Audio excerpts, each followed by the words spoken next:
you don't change China.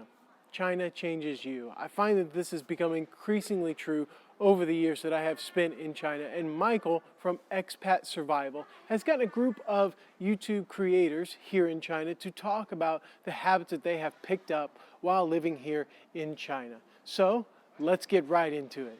One habit that I picked up living in China was never taking my wallet with me when I leave the apartment.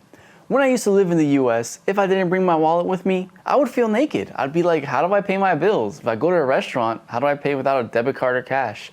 Well, in China, I'm actually so used to e-payments that I just need to bring my phone with me. I use my phone to make payments for food, whether it be at a restaurant or for takeout, to pay for my gas in my vehicle, to get a subway ticket at the subway, to even shop online because it is that convenient. It's actually quite dangerous because it only takes 3 to 5 seconds to make a payment, which can result in you actually paying and spending more money. And trust me when I say this, but it is so easy to make a QR code to receive payments, whether you're a small shack in a market or you have a large store in the mall. Some places even accept just your face for payments if you register properly beforehand.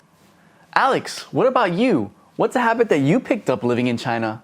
Right, so a habit I picked up here in China is definitely something that I always intersplice Chinese and English together. Whether I'm talking like text messaging, and I text message like half English, half Pinyin Chinese, or if I'm speaking to my other foreign friends, sometimes my Chinese wife, sometimes my other Chinese friends, I always kind of have this habit of like intersplicing words. And actually this is quite common among a lot of foreigners. So it's not uncommon to be out at a bar, coffee shop, or just at work with your other foreign friends and be having this weird half English, half Chinese conversation, or just like intersprinkled words that you can't remember in English, because after a while it kind of gets like that.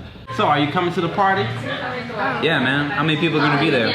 10 or 12 live wine. Oh, cool. Can I bring my girlfriend? Make one, bro. Hold up. Anyway, how about you, Snarky?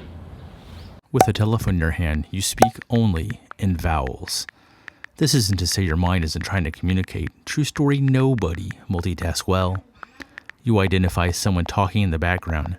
Your brain, high on dopamine and eager to blast a few more bugs in Gallica, or perhaps make a not-so-safe work double entendre comparison to the political climate in your country to Anne Hathaway's panties on social media, and thus interpret these visceral attempts at verbal communication more or less like Charlie Brown's teacher. Oh, good grief. It's rude, discourteous, cheeky, disrespectful, and uncivil. After all, good manners dictate one should put their phone down and focusing when your coworker is mindlessly droning on about his fantasy football league or unconventional uses of hand sanitizer. Well, that's just wrong. But the question remains, is it rude to be using your phone when conversation is directed at you? Or maybe in a business meeting, in a movie. I mean, in the West, the answer's clear. Duh. But in China, we come full circle back to the 500-pound gorilla. Where does a 500-pound gorilla sleep? Anywhere he likes.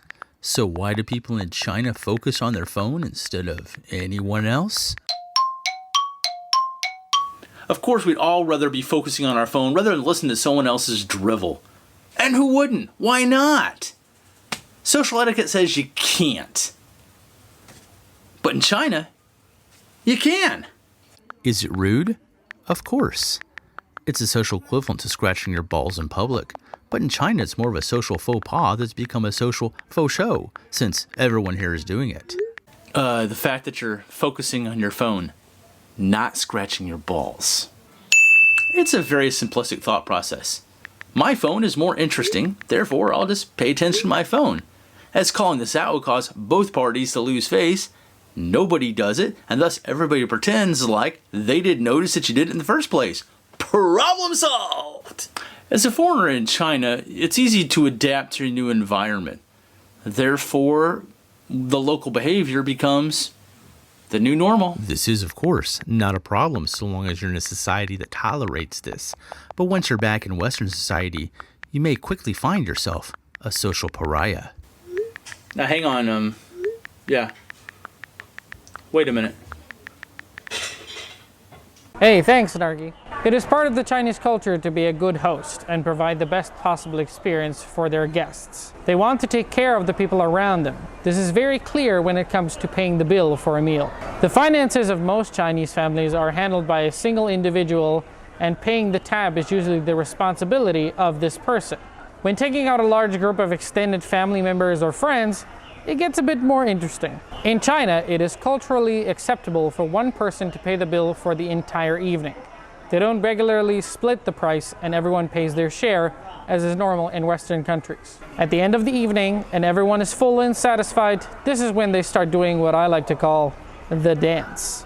Many or all individuals declare that they will be the one to pay for everything. This can turn out to be quite the comical scene as they beg, plead, debate with each other back and forth to who should honor whom to pay for their meal.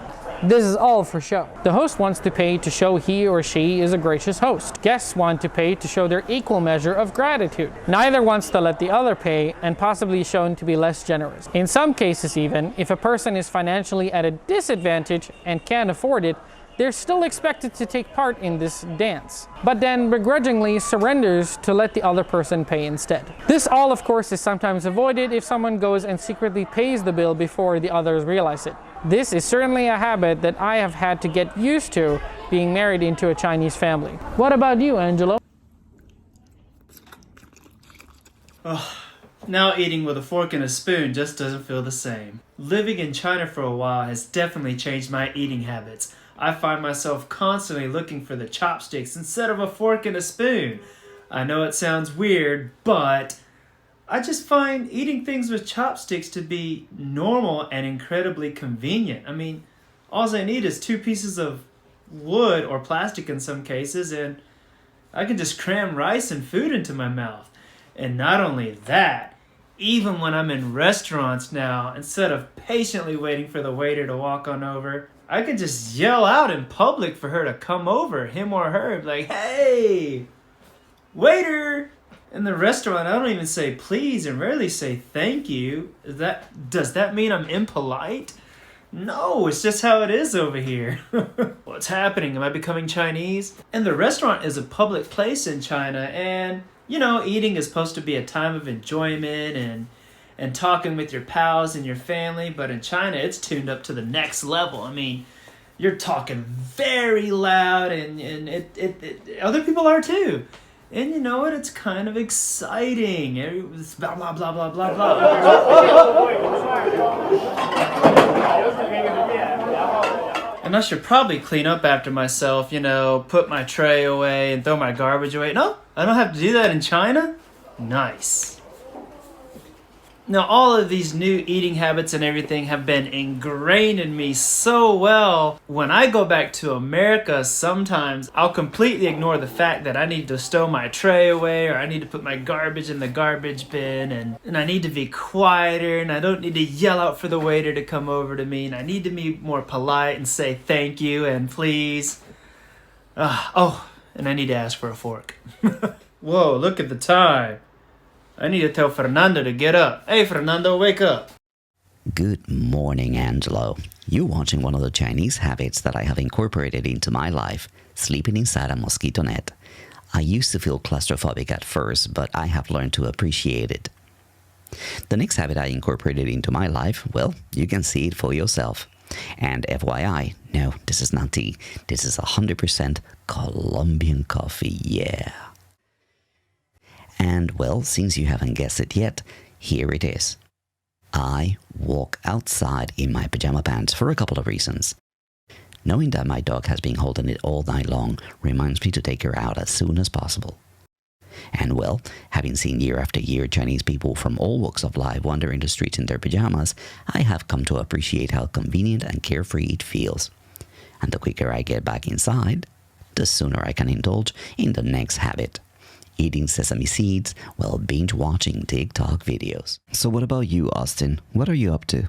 As for me personally, living in China, the thing that has changed over the years dramatically is my perception and my use of public transportation and private transportation. So let's talk about that. While I was living in the USA, I had exactly one form of transportation, and that was my car.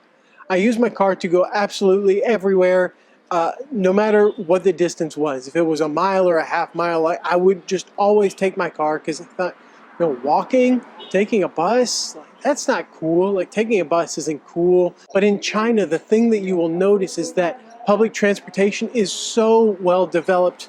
Even in like smaller cities or even in towns, you can get buses for 1 to 2 yuan. You can get these shared bikes for like 1 or 2 yuan per hour. You can, take Didi, which is sort of like Uber. You can walk. China is an immensely walkable country.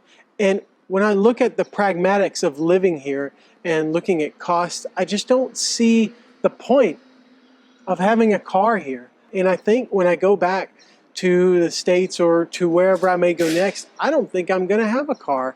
I'm going to go somewhere with public transportation because it's just easier to deal with here. And that is something that has really, really changed. I would never have thought about having this sort of opinion back home, but now it's completely changed and opened up my world. Oh, sorry. Gee. Thanks for that, Austin. Now, for those of you that know me, I love my food. So I've grown up with kind of that Western concept of bigger is better. Buy in bulk. Yes, I am going to consume 4 litres of cola somehow on my walk home. I always had that viewpoint of independent grocers and those little groceries being full of, oh, I've got to get my brand muffins and make some strudel. Seriously though, I kind of didn't venture into them as much, with kind of that viewpoint that they were going to be, often as they are in Western culture, more expensive and not have the range that I'd like to get. But I've been shopping in little grocers and my local, just like, small outlets, and I'm finding there are products that I can't usually buy in the big franchises. And amazingly enough too, the prices are highly competitive. There'll be days where I'll go stop by 1, 2, or even 3 small grocers on my way home just to get excited about seeing the range of products that they might have and the bargains that I could find. So call me an oldie if you will, but this is a habit that I've picked up while I was in China. Now back to you, Austin. And there we have it. We have a bunch of different habits that expats have picked up in China, from food to chopsticks, independent grocers, e-payments, as well as my own habits. It's a great thing to have a bunch of people get together and talk about how China has changed us. So I want to thank the We Collab group for this little opportunity for all of us to get together, and thank Michael in particular. And yeah, it's been a good time. So hopefully you've learned something about what may happen to you if you move over here to China. And that's about it. Thank you all very much for watching. I'll see you all next time.